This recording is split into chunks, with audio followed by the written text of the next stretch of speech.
Hey everybody, this is Rydo and we're back to Hearthstone. So we still have work to do here, but we're closer than we think. The one thing I need to do is get 2 victories with the warrior or the rogue, and so that's going to be our goal, and hopefully we'll get that done quickly. Let's try the warrior. So, some of our news stories here are kind of short. As I'm going through the things that are here. So apparently Battlefield 1 will have a rent a server feature, which apparently has existed before. Before it was through third party like server runners, and now EA, or I think it's EA at least, the main company is going to run those servers. And then they're going to slowly allow mods and things. I really don't understand what this is about. It feels kind of like that Minecraft Realms thing too, where it's like you're not smart enough to run a Minecraft server yourself, so we'll do it for you if you pay us. And see, that doesn't even seem like that makes sense. Now, I bet in Battlefield 1 it is much more a scenario that there's some DRM in it and stuff like that, so you can't actually run your own Battlefield 1 server, and I'm not sure how popular Battlefield 1 is going to be, so how many mods there are going to be. Even with a hugely popular game like Minecraft, the mods aren't incredibly made to fit. like numerous. Who you want me killed? The good mods, I mean, it seems to me when you look at people play Sky Factory or Feed the Beast, well, not Feed the Beast, but Sky Factory or Skyblock, it's the exact same mods every single time. The one where you were stuck on the planet full of nothing but dust, it seems pretty much the same mods in that too. So it didn't feel like my ancestors strike. There's much variety there. Even when I'm watching Captain Sparkles and Craner and Sunday play Trollcraft, you'd think that server would just be full of crazy mods, and it really isn't. It's kind of all the same ones I've already seen through Sky Factory, which I guess maybe Sky Factory just has them all.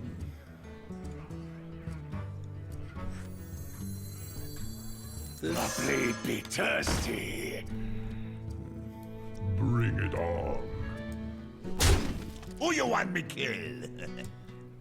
Strike. There we go. And so, as far as Battlefield 1 and mods, who knows? It seems like it's probably a ripoff, and who knows if Battlefield 1 is even popular. It seems just like a weird thing. It's a weird precedent, just that more than anything else. It's just like, this is what we're doing now.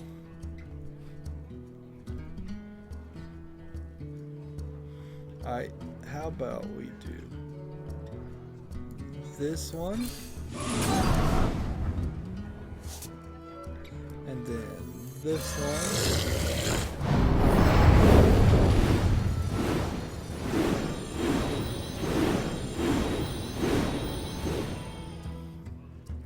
And then who you want me killed? This one. And let's see. Do I want this one, I guess?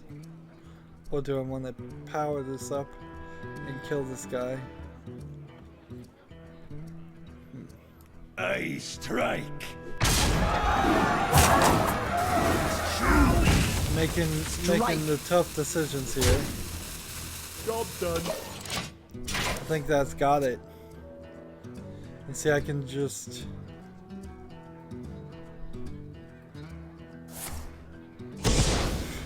Wow. Just return everything to me, fine. Alright. We'll see how well this works for you when I do this. Lovely be thirsty. This. Made to fit. Job's And done. then end the turn.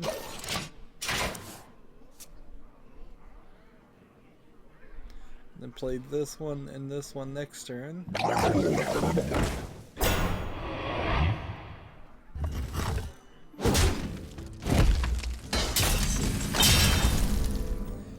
So yeah, that's a little weird. Also a little weird. Battlefield, Red Dead 1, not Red Dead Redemption, but the original Red Dead that nobody kind of remembers, is now out on backwards compatibility on PS4. Guess that is a little weird too that it's on PS4 and not Xbox One and PS4. FIFA put a fake Twitter account. They put at somebody, and I'm not going to mention them, nor do I remember who it was. And that at somebody actually existed and is really pissed off now because he's getting all these tweets and probably harassment a little bit. And he wants EA to apologize and donate to a charity. Because of it, and I mean it feels like he might be milking it a little bit, and it feels like pure speculation on my part. Maybe they even approached him for Twitter and he said no, or maybe they really didn't approach him at all, and so or they didn't pay as what he wanted to be paid. Frankly, it is kind of your identity. So, I can totally see people being a little bit like, no, I'm not willing to give up my identity completely here just for your dumb game. Particularly if you put work into a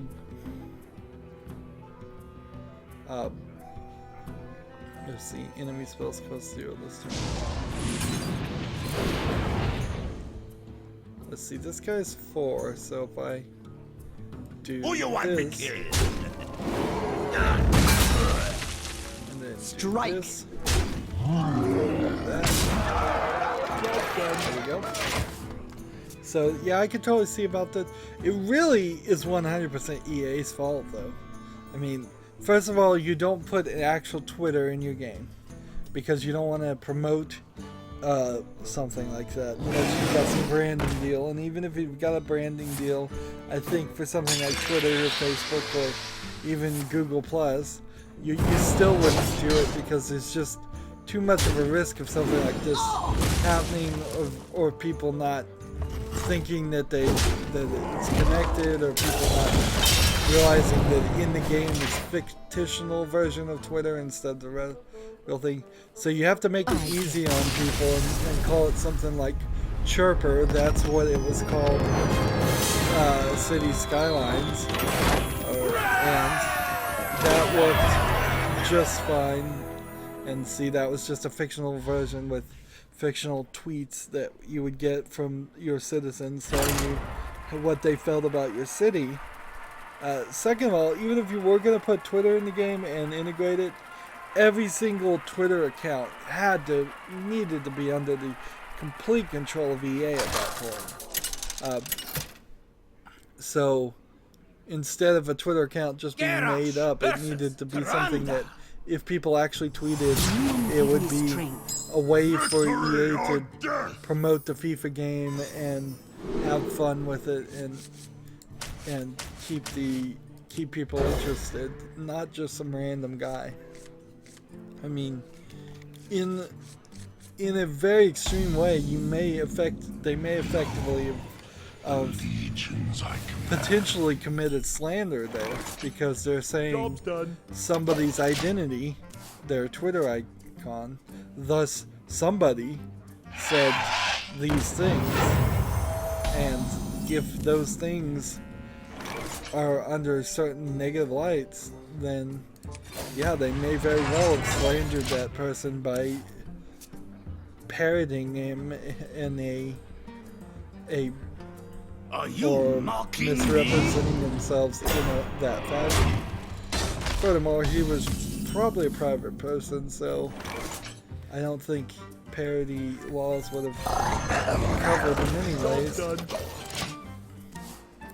But it's just bad for advertising. It's stupid. You shouldn't do at anything ever in any game. It should always be something like exclamation point or something else like that. Sure, we've had the at Gmail and at AOL for a long time, and Twitter is now using it in a slightly different fashion, but I don't think an at symbols, I mean, there's really no excuse. Here, I can't think of a single way to excuse just them dropping the ball. I guess a pun intended there, since it is FIFA, which is soccer, I believe. This is rugby. I don't even know. Yeah, certainly this controversy certainly didn't get them any good advertising, because I still don't know if FIFA is soccer or something else. I think it's soccer. But I strike. so I've decided to start just listing off delayed games because it's happening so often. So delayed games: Siberia 3 and Gravity Rush 2. There's really nothing else you can say about that. I mean, the games are pushed back to early 2017, I believe, for both of them, but it's been a while since I wrote down that information. I am a fan of games getting delayed because that means there's a better chance of the games being good. If, for example, Minecraft Story Mode had delayed their game until they had finished all of their game and made it nice looking and polished, that would be nice, instead of selling it episodically as they're still working on it. A game that has been delayed for a long time, Beyond Good and Evil 2, is allegedly in development, according to the company that owns the rights to it. But I still wouldn't be willing to give it the benefit of the doubt there, because frankly they've been saying it's been in development for years and years and years, and it really hasn't been, and everybody kind of knew it really hasn't been. So this is just yet another turn in the saga, and I bet we don't ever see Beyond and Good and Evil 2. It's so old now, you kind of need to reboot the game and remake the first one before you can even release the sequel. You've run into this weird point where the sequel looks so much better than the original, which is fine, but then you're probably going to make a remake, or should make a remake, but you actually can't make a remake Made to fit. because the game didn't sell that well, and so you're then in this catch-22 of like, you really shouldn't make a sequel, you really shouldn't make a remake. Honestly, I think I've argued that I like the system in Japan where you make a manga and then you make an anime off that manga if the manga sells, and then if the anime sells, you make a movie, and if the movie sells, you make another movie, and there's another level in there because you may make a TV anime and then you may make some OAVs, or you may make some OAVs or TV. It's kind of their choice which way they're going to go there. Usually they make a TV and cheaper, and then the OAVs are better looking versions. I like that kind of hierarchy there where it has to be good as a manga before it goes any further, and manga is really cheap because it's usually just black and white, printed on a book, sold at a pretty high price. But manga basically are very thick comic books with no color. let's try the other thing. Let's see. I need to be better about switching around. I haven't been switching the characters too much. We need a rogue or a warrior. Let's play as a rogue. I think I've been playing the warrior too much anyways. Standard rogue. I could go the wild, but let's start with standard. I kind of think maybe you need to, after a certain amount of time of neglecting a video game, you need to probably drop down to a lower thing. So if Beyond Good and Evil 2 really should come out, he should probably have dropped it down to a non-interactive experience like a cartoon of some sort. And if you can't even get that, he should have probably dropped it down to a comic book manga of some sort. And see, I think the creator of Beyond Good and Evil 2 is Japanese, so it wouldn't have been really that odd for him to do it. To say, well, here's the spiritual successor. This is exactly what happened in Star Wars. Like, Star Wars after a while, not really even after a while, started releasing all these books that were specifically designed to expand the story and tell more of it. Things that they couldn't afford to show on movies, or they just weren't going to get any funding. Because originally the first Star Wars movie wasn't really guaranteed that it was going to get a sequel, and so that was definitely an issue. And then the second movie wasn't really guaranteed that it was going to get a sequel, and then it wasn't until the third movie was into production. I don't know if I'm remembering this right or even know it right, but it wasn't. I would say it wasn't until the third movie was in production that George Lucas came back and said it was always supposed to be a trilogy, and he kind of quickly said it was always supposed to be a septilogy or a sixtilogy or whatever you would call that, because there was supposed to be 6 of them, and that's when the first movie got retitled from Star Wars to Star Wars Episode 4: A New Hope, and that was pretty quick. So yeah, Beyond Good and Evil 2 may be coming. What is Elun's Would it even be a good game? Not really. Here we have the new thing you get if you have Amazon Prime and connect it to your Twitch account to get Twitch Prime. I was kind of gung-ho about getting the Twitch Prime and all that for free if I had Amazon Prime, which I don't. But after just living with it for a second, I started thinking to myself, and I'm like, you know, it probably doesn't make as much sense as you would think. It's probably not worth it. They don't put really any effort into making these faces. They're just charging you $10 for a different face, and most games would give you that for free. Next thing, Oculus Touch motion controls. It costs $199. So, on top of Oculus Rift having problems with its creator funding a company that is designed to fund Donald Trump and chose to spend 51% of its money in posting garbage on Facebook, poop posting as they called it, well, as I censored it to call it. I wonder.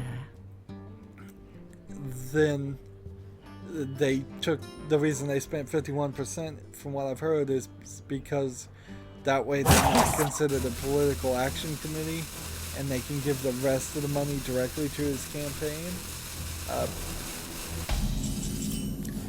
despite that problem, I think the fact that the controller is that expensive is a major issue. Want a deal? It feels like a major issue to me. That is too expensive Scurvy dog. to pay just for a couple of controllers, on top of having to buy the Oculus Rift, which is like $500 or $600, on top of having to have a pretty high-end computer, which is going to cost you at least $1,000. You're talking minimum $1,800, more likely $2,200 of investment to play Oculus right. I wonder. That just seems ridiculous. The other thing that seems ridiculous, but I may be wrong about this, there's this game that just was announced today called Through the Woods, or it got on my radar at least today, and it's coming out in October 27th. So Halloween is October 30th, right? No, it's 28th, right? I don't know. And I'm asking people to say right like I would hear that. So I don't know what day Halloween is, but I think it's the 28th. This game is coming out the day before. It's a scary horror game. Is that the right thing to do? It doesn't seem like it. It seems like you would go more like Costume Quest did and release earlier, and even I thought Costume Quest wasn't early enough. Honestly, It's a deal. this guy's seeing that he's gonna lose, so he's trying to just stall me here and see if he can win by frustrating me. It seems crazy, really. I don't think people on Halloween or the day before Halloween are gonna go to Steam and say, give me the Halloween things. That being said, there hasn't been a Steam fall sale either.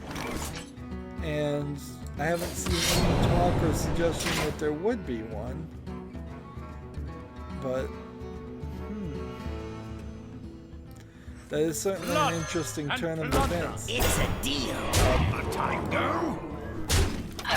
So, if there was a one-day Halloween sale for Halloween games on Halloween, any games I'm buying there, particularly for my channel, are simply going to be for next year. And that seems like a lot of time to spend to buy a game and then have it sit for a year. So let's try a Shaman standard play now. That's all I have left. We're right on target here.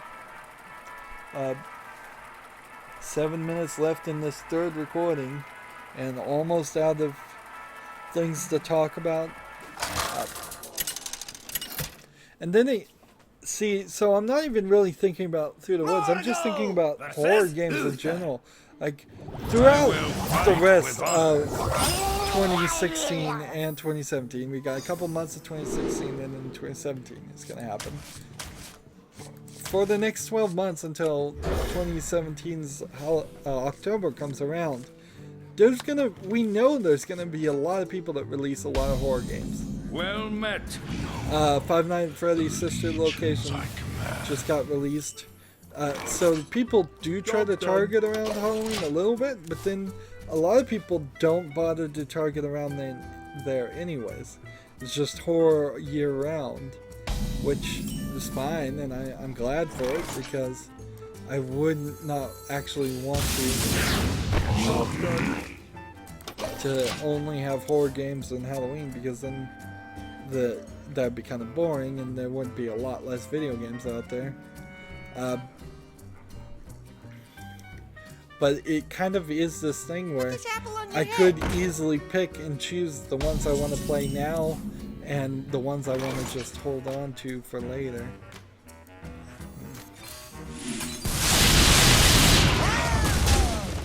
So, yeah, I think the release there is just totally off. speaking of release, Mafia 3 came out. It was originally locked on PC to 30 frames per second. A patch has come out very quickly to unlock that to 60 frames per second or unlimited if you want it.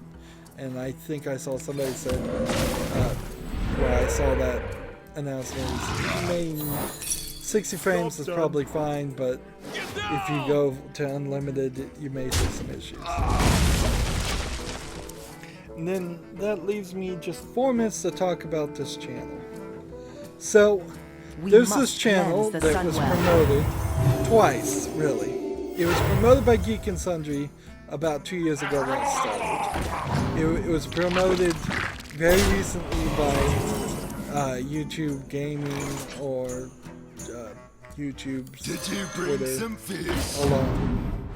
And this really gets back to my issue where instead of being hands-off, instead of being democratic and just either randomly promoting things on their Twitter or promoting nobody and just I think they definitely should randomly promote things. It's just like have a random tab on YouTube in the cell phone app and everywhere else, and that be the default thing you have instead of the suggested apps that I have no time for games, which is slightly different because you just get suggested the things it thinks you want to see over and over and over again, and some of the things it suggests are things you've already watched and it knows it. So they've promoted this channel, Player Piano. Now, what's very interesting about Player Piano is it's these high quality videos of this girl who plays the piano and plays usually video game music and does it in some small amount of cosplay, although probably not as much as you would think because frankly this is she is still needing to be able to play a piano. So I'm gonna lose no matter what, so I'll just go ahead and hit the face. Let none survive. Spin the turn.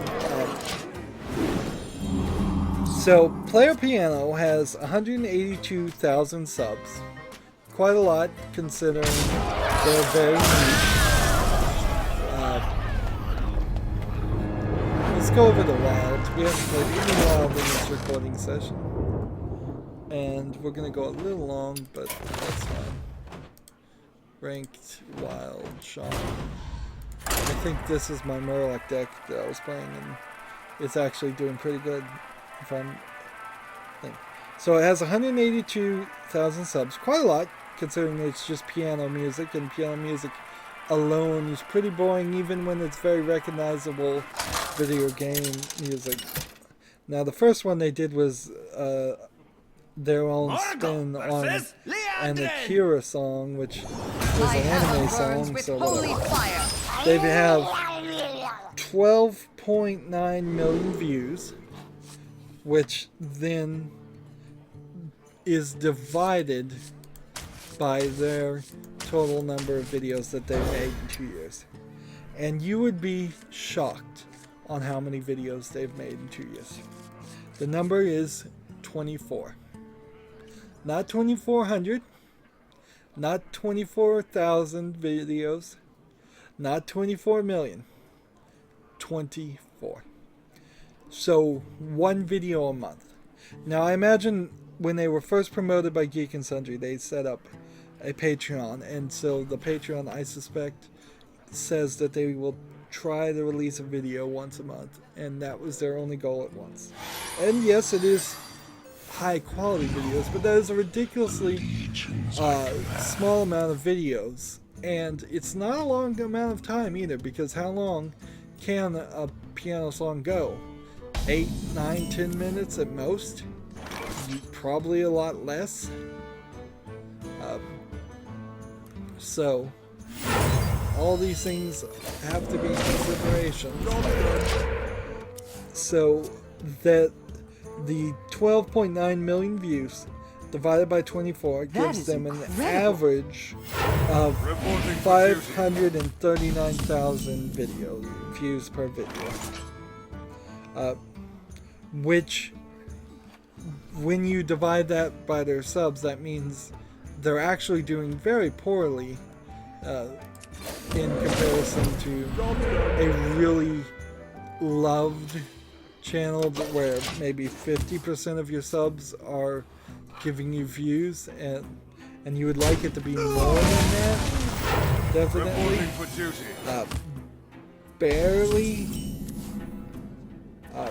Barely a third of their views are coming from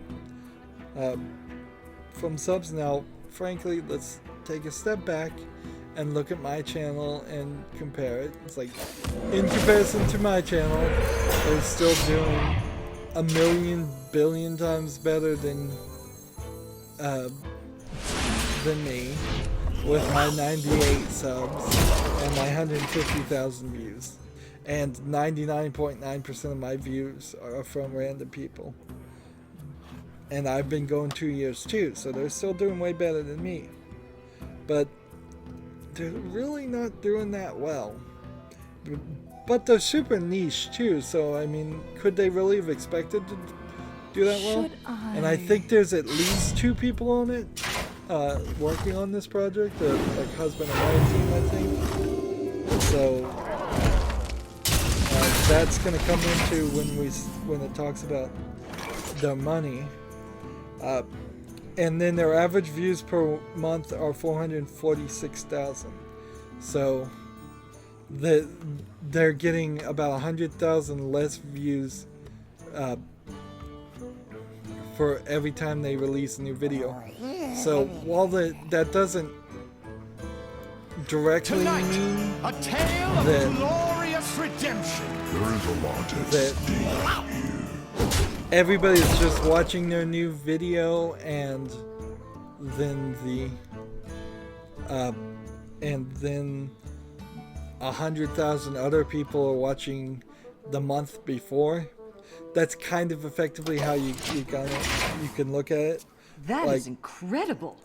So every month a new video comes out, their loyal fans watch that new video, and then 90,000 of those loyal fans go back and watch the previous month, and then the videos that are 3 months old or older, nobody at all goes to watch. That's effectively how you can kind of look at it. There is a lot at stake. It's probably not the truth of it, but that's the best way I could explain it. So then that gets down to the estimated earnings. And these are big numbers. These are definitely big numbers. Like 182,000 subs. I would kill for 182,000 subs. 12.9 million views.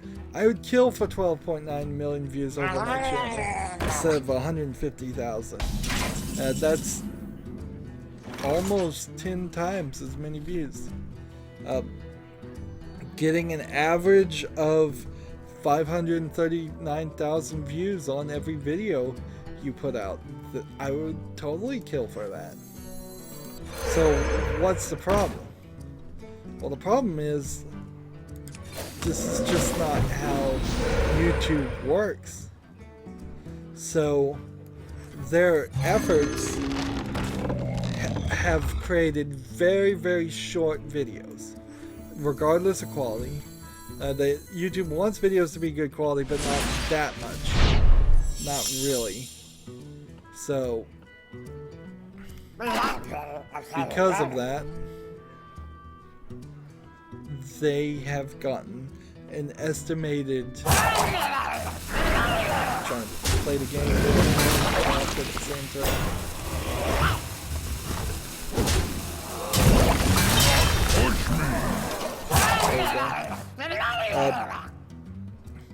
Because of this, they've gotten estimated in 2 years somewhere between $3,000 and $51,000. Now, if you broke that down, again, compared to me, I've only gotten $100 in 2 years, so let's just throwing glass stones in glass houses. We're taking it up a notch. We're not throwing regular stones, we're throwing glass stones. Reporting for duty. But that's a ridiculously low amount of money because their videos are so short and they put out so few. I know are 2 people at least working on that, so cut that 51,000. Let's just say it was 51,000. Now I suspect with their promotion and all of that, they probably are also getting funding from other things, if I was to guess. And they may be getting funding from a lot of other things I and love. all that. And if they have a Patreon, all these numbers may mean nothing at all to them. Job done. But let's say they got the 51,000 in 2 years. Cut that in half. That has to be split between 2 years. So you're talking 25,000 roughly. Now cut that in half again between 2 people, and you're talking 12,000, 13,000. 13,000 a year per person. Now, can I live with getting only 13,000 a year? Yes, because I'm in a weird situation. And no, not really in a lot of other ways.